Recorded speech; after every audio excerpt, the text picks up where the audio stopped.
and Mr. Wilder, Mr. Wilder. 3, 2, 1. Me and Mr. Hilder are taking a little road trip out in the woods, and when we're in the truck, we turn on the radio and we were listening actually to the Canadian news because we're so close to the border here. We get Canadian news.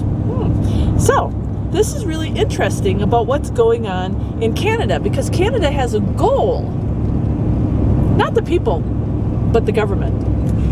Canadian government.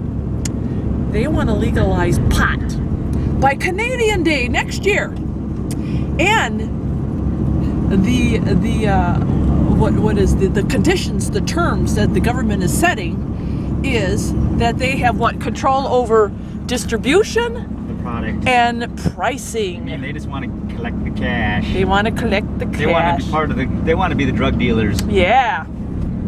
Yeah. So Before it was all immoral and bad for when like the drug dealer was selling it. Yeah. Oh, he needs to go to prison for like Yeah. the rest of his life.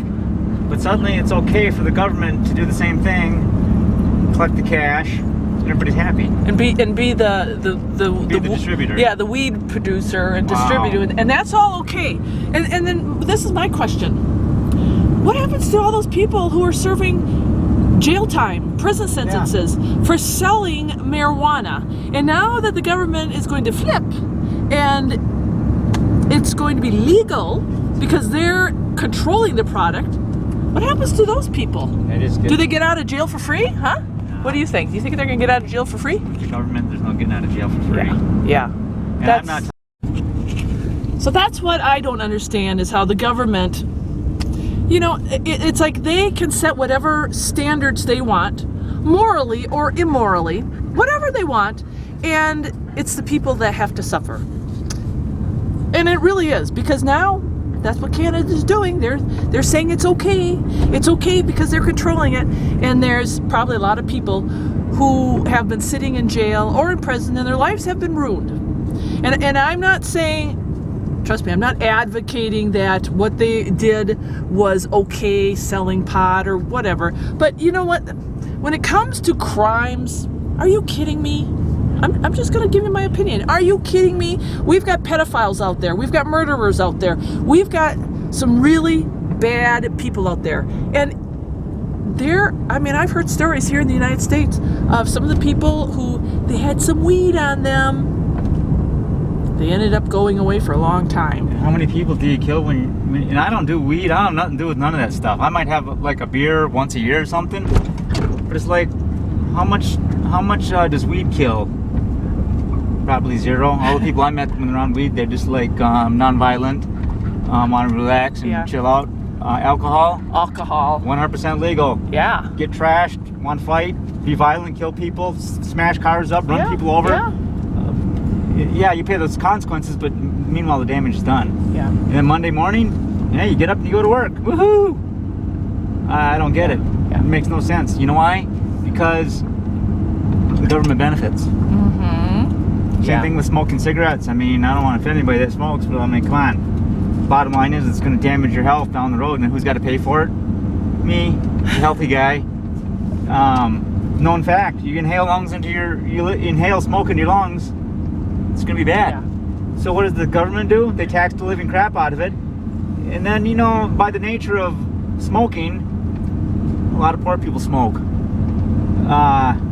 They can't afford it. But the government's making all those tax dollars off of them. I mean, like a pack of cigarettes probably cost $1, and you're paying $5 in taxes. Does it make sense? Makes sense for the government, though. I don't know. I don't really know why we have seems like we shouldn't be having the government. Yeah, you think? Oh. Maybe we'd be better off with anarchy. Things would get.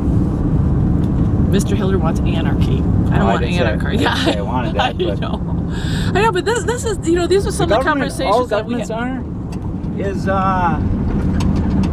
They're just like the mob. They're the mobsters. Yeah.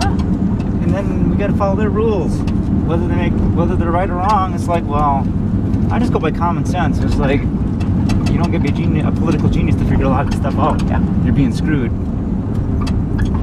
That's probably just stay out here in the woods and Yeah. not worry about this stuff. And we have conversations about this every now and then, and you know, here we are. We're in the truck and we turn on the radio and the news is on, and this is what Canada is talking about, legalizing marijuana. And then we have these discussions like, is that right? What about the people still in jail? What about alcohol? What about cigarettes? Look at how the government, you know, They benefit. they benefit off of our backs once again, and it doesn't make any sense. Well, Washington, the state right next to us, marijuana is legal, so everybody drives over there to get their marijuana.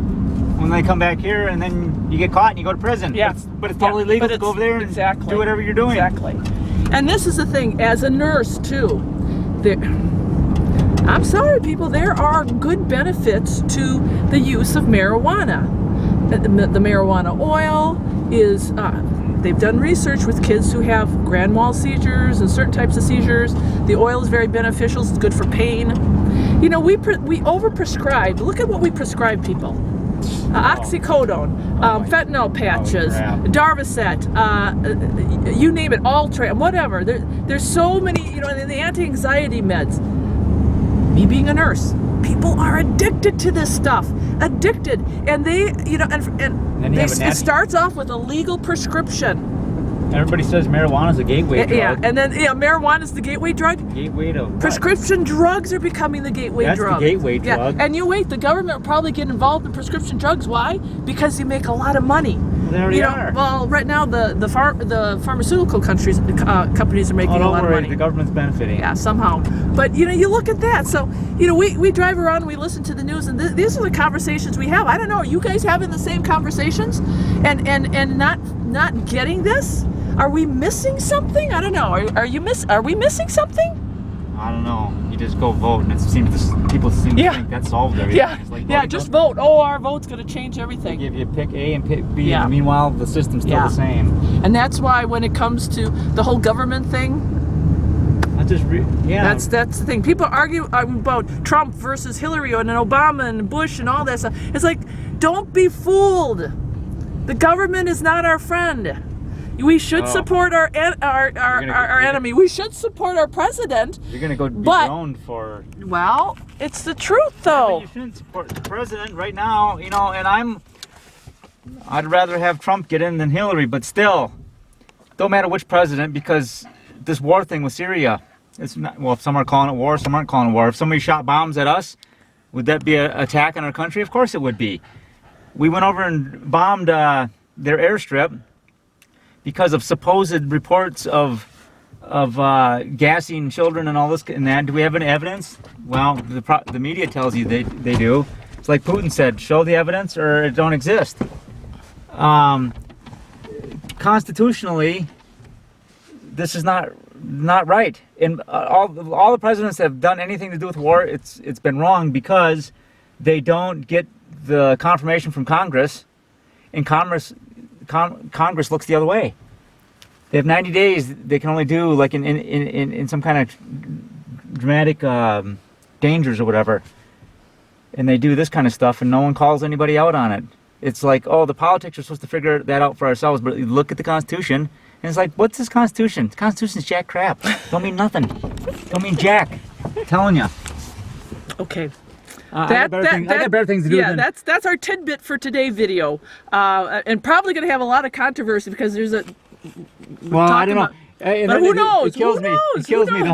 We'll have people that'll watch the video and they'll be calling us hippies and liberals and all this and that. I'm like, what the frick, people? You come hang with me for a bit and you'll see what you'll see. You're a hippie, Mr. Hillary. You're a hippie, and you're married to a hippie because I got dreads. Yeah. The people that are the liberals. And there's nothing wrong with hippies either. Just saying. No. But whatever. It's funny how people do try to label us, and they try to figure out what we are. Well, what we are is a couple living off the grid in the mountains, just trying to live. Common sense rules around here. Yeah. Well, so not all the time.